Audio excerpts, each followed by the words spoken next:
കോൺഗ്രസാണ് ഭാരതത്തിൽ മധ്യകോടി നെഞ്ചിലേറ്റി ചോര നൽകി ജീവനേകി കാത്തുവച്ച സാന്ത്വനം.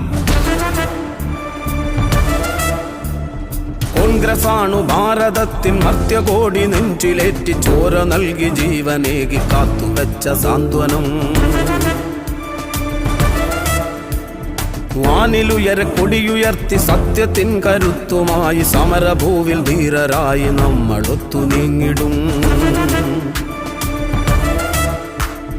കോൺഗ്രസാണു ഭാരതത്തിൽ മധ്യകോടി നെഞ്ചിലേറ്റി ചോര നൽകി ജീവനേകി കാത്തുവച്ച സാന്ത്വനം. വാനിലുയരെ കൊടിയുയർത്തി സത്യത്തിൻ കരുത്തുമായി സമരഭൂവിൽ ധീരരായി നമ്മളൊത്തു നീങ്ങിടും.